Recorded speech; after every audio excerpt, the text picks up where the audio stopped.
We've got more bottom to the top today, more jazz. We are breaking into the 700 elo range, and let's just hang out. Let's play some chess. Let's talk through our thought process and maybe learn a thing or two.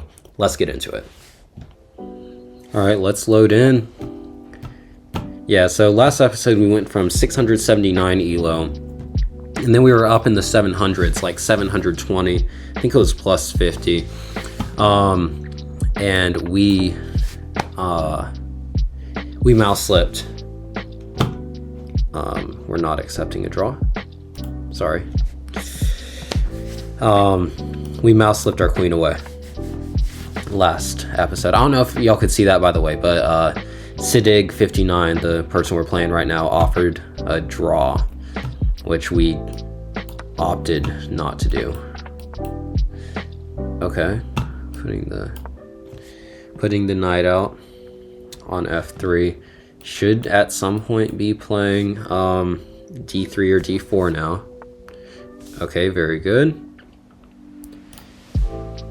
We're going to get a pretty effective pin here, and also open it up for, if there's a queen trade we would rather take with the rook than the king. And now, I mean, it's just a matter of, I do probably want to kingside castle here. Now, that being said, he could get a kingside attack going by pushing back this bishop. Instead, opts to put his pawn on d5. Seems like that might end up being a bit of a target, though. I'm not gonna lie. My bishop's not very happy, though. I don't really know if I made the right choice putting on e7. At this point, though, it might just be taking here, opening up my queen. Pre-moves still aren't enabled. Forgot to do that between episodes, but we'll be all right. Don't want to mouse slip again. I did get a mouse. I don't know if that's in view. I got a mouse for Christmas, and it's wired, low latency. Okay, not the best move there at all.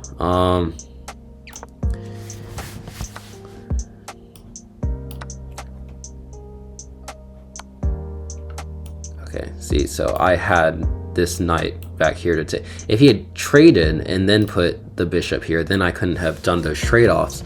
Actually, I mean, I could have always just brought my bishop back to d7, but I mean, that just loses right on the spot.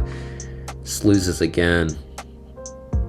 Let me think through this though. Knight d4, it's targeting the knight. Knight can't take. It also targets the queen. The knight can't take because then it exposes the pin on the queen. This should just be a strong move. If queen d3, then I do have takes. I have takes, and that will win us a pawn. I think that's what I'm gonna play. I don't think he has anything here. I mean, he can't give a check here because b5 is covered by the knight.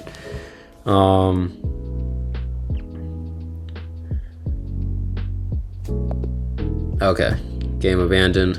So there we go. That's plus 37 elo. We had a brilliant move somewhere. Tell you what, we'll look at that after the second game. Hopefully I remember. I wish y'all could remind me. If you weren't right now in the future, it would be great if y'all could like remind me to go back and game review that to look at what the brilliant was. Because to be honest, I'm not exactly sure. But, you know, we'll just work our way through this next game. As y'all can see, I no longer have the golden star. I did the free trial for the that loses this pawn, but is there a caveat? All right, we could just call this bishop a liability and move my knight back to g3. I got the free trial for the gold membership, but then I actually just don't have enough money to continue it.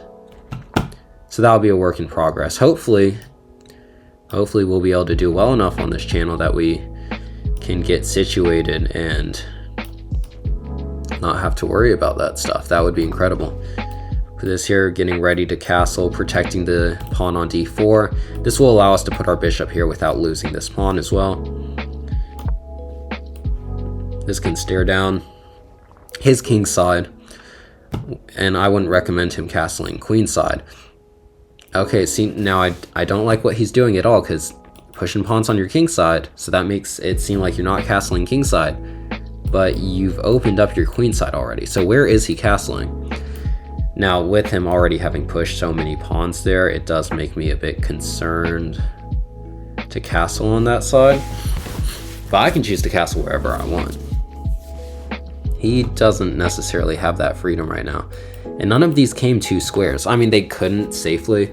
I mean, I guess h5, but that would have been a bit bullish, because then I just castle kingside, and that's a liability if it was here. Still a liability, don't get me wrong, but not quite as bad. I feel like by this point I have to have been missing something. This is just completely winning position. Absolutely.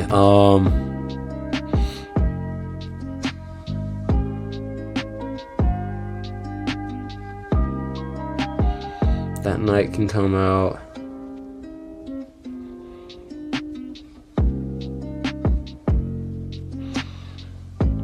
Yeah, at this point it might just be looking for my... I can't have this knight coming in. I think h3 is a strong move here, preventing the knight coming from coming to g4, which it might be wanting to do, also preventing this pin. I mean, don't get me wrong, getting this pin set up with the bishop after already putting your bishop on e6. I say on e6, I feel like an interaction happened previously with bishop f5. Bishop f5. That was me. No, it wasn't. When was bishop f5?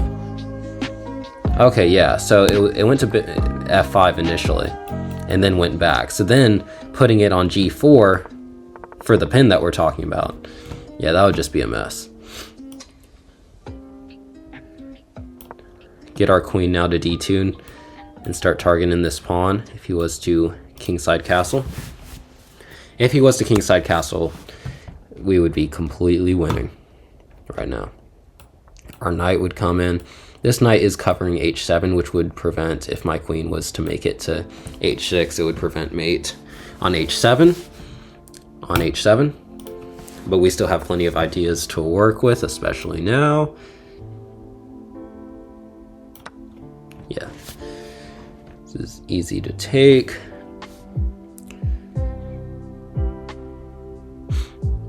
Capturing back might not be the best move either.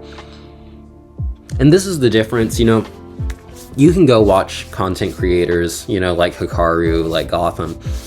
I think I have a bit of insight that can help y'all, just because I don't know all the ideas, and I know they don't know all the ideas either.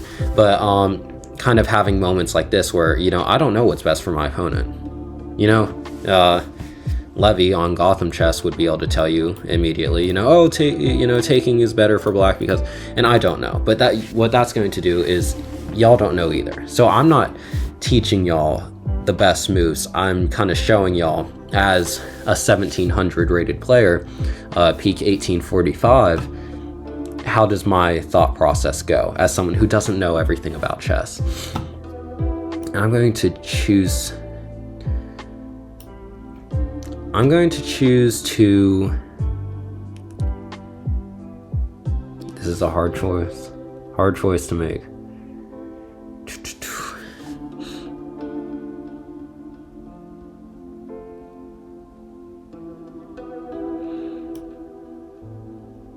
I'm going to take, and then I'm going to put my queen on g5 and look for knight f5 check, and then the pawn won't be able to take because it's pinned via my queen.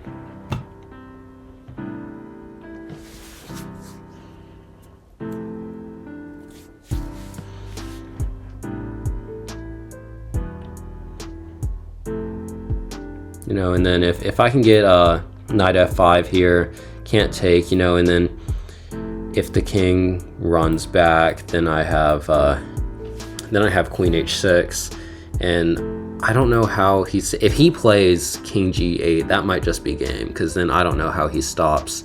I guess knight h5.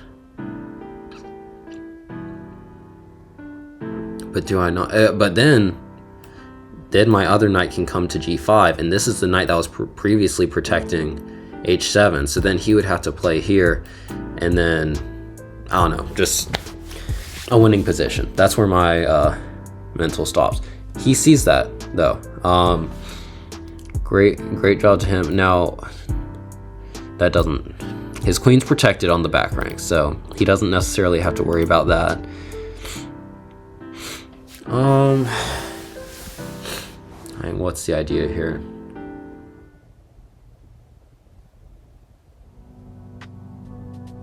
I mean, do I just start marching my h-pawn up? Like, what exactly am I trying to do here? I wish I had my dark square bishop.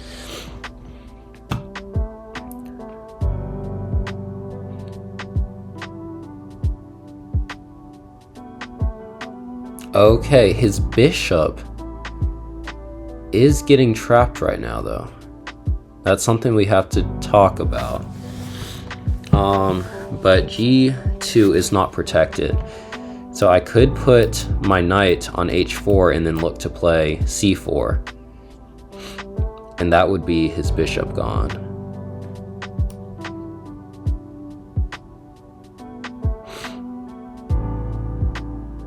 Does he have any knight jumps here that not that totally protect him? That's for sure.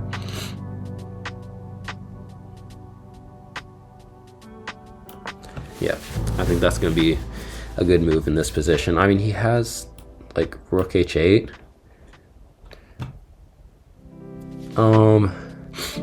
Rook h8. And it's not actually under attack, because then you know, like, to remove the defender, he'd have to move the knight, and then if he moves the knight, I'm just going to trade off queens, and then he's not going to be able to. He's going to have to take back with the rook then, the rook that was attacking the knight. So no threat, kind of by subsequence, you know, by sequence, I guess. And just looking for the c4 move, seeing if we're going to be able to play it. Pretty even on time here. And that should be his bishop down, I believe. So I guess I'm castling kingside, by the way. Unless he, sorry, no. If he takes c4, obviously, then I'm castling kingside. But if he takes g2, and my knight has to come back to g2, then maybe, I don't know, I will still probably castle. Okay, but yeah, that works better for me. I don't mind that at all.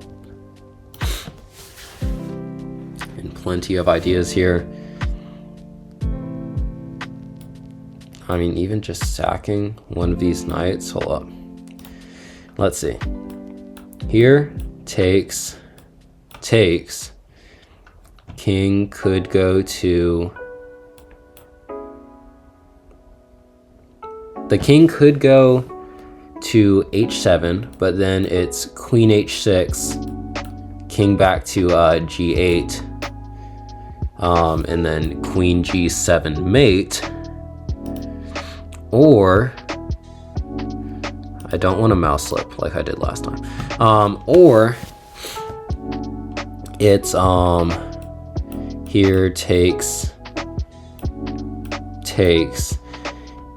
Oh, okay. He moved his rook off of f8 for that exact reason. That's how I got to be thinking.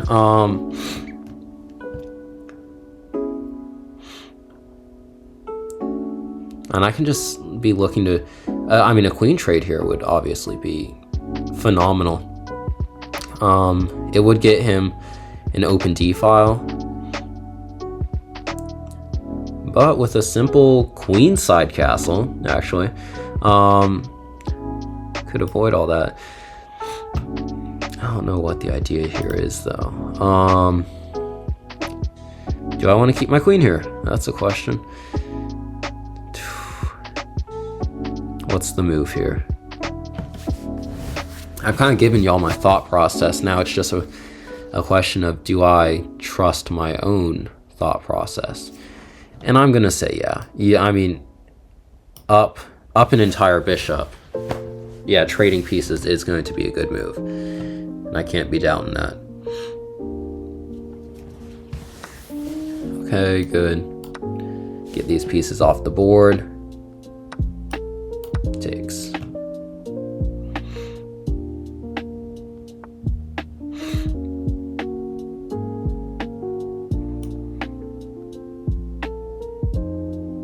We're going to put our bishop here, pinning the knight.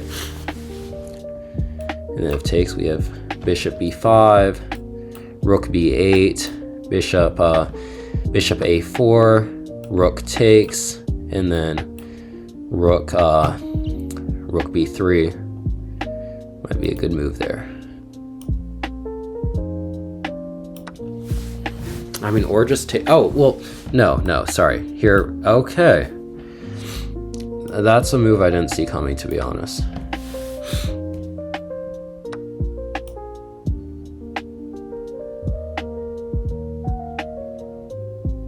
I'm gonna castle here, and he might just be looking for a revealed check now, a discovered check, not revealed. Yeah, you know, and I'll just move my king for that. You know, if I ever move to like b3, then I'll have to check for knight c3 ideas.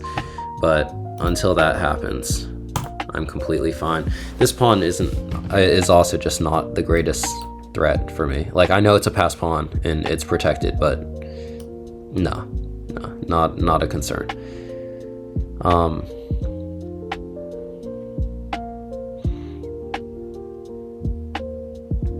I'm thinking after knight e5 and then rook d5, then I guess f4, g5, then just takes.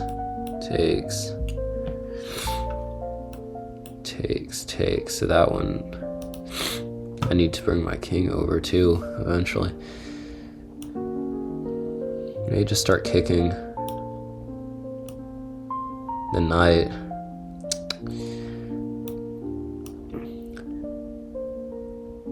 Which honestly I might do right now. That knight's sitting too comfortable.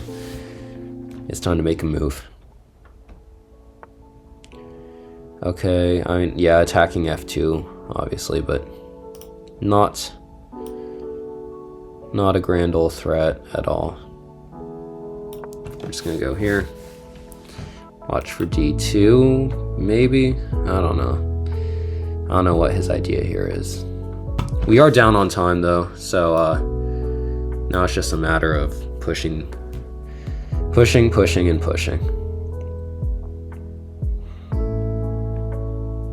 That's not a threat.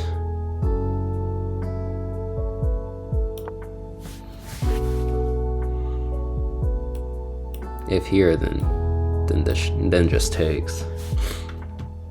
And like, he can grab up these pawns, but you know, my extra piece is going to just tear up his setup, tear open his setup. Yeah, and I can keep my pieces protected through this as well. We're going to take, and this pawn will end up falling.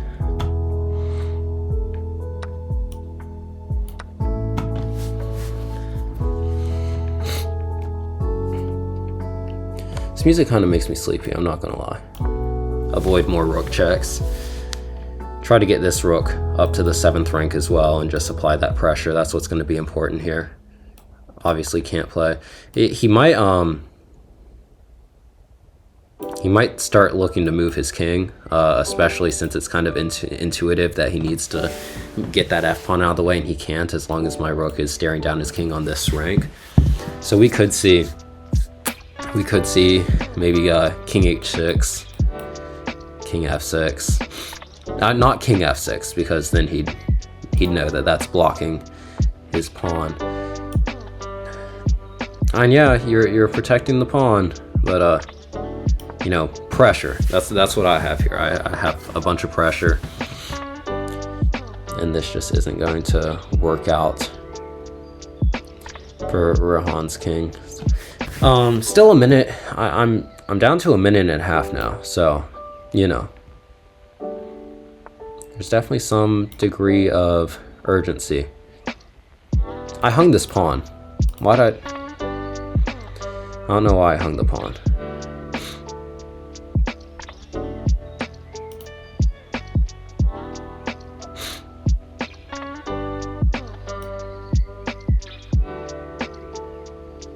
Alright, we're going to drop this rook back, target g5.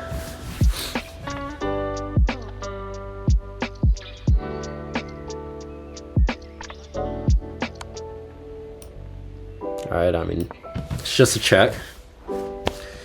Doesn't really matter, to be honest. He could run the king forward now. Okay. We're going to take with a check here.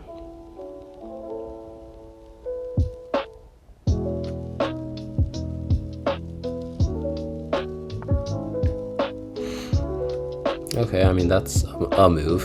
That's possible.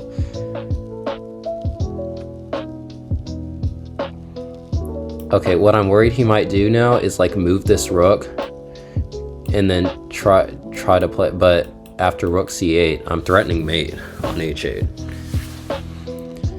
So he's running out of time, he's running out of ideas. He's played very well for a 716 rated player. I think I've also played somewhat poorly as someone rated 1,000 points higher than this, but it remains this same notion that he's strong. You know, at 700 elo, he's not doing bad for himself at all. Time is now equal. We're complete. I mean, even just seeing that mate, you know, that's strong for this level. I'm not sure what my idea here is, though, to be honest. To be completely honest with you, man, I just don't know what I'm looking at.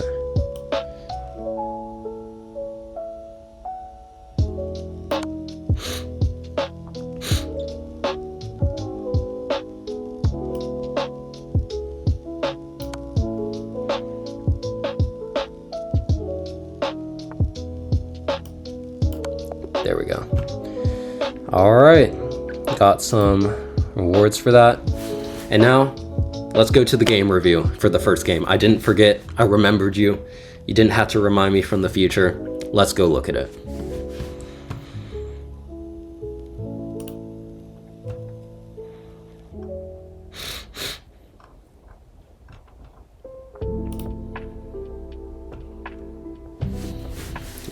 It's a short game, 12 moves, played 86.5% accuracy. Okay, and this was the brilliant move. Yeah, this was, we talked about it when it happened. Targets the queen, and the knight can't take because it's pinned. I wouldn't say you left your knight on a square where it can be taken, but it's a brilliant plan. I see what you're looking to do. So, I mean, if we show follow-up, I mean, yeah, that's the entire follow-up. Literally just getting the queen off of e2 where it's more comfortable. This position was already 3.7 though. So, yeah, both of those games worked well. Our elo has moved to, let's find our profile. Our elo has moved to 756. We see there. So that's up 130. From where we started.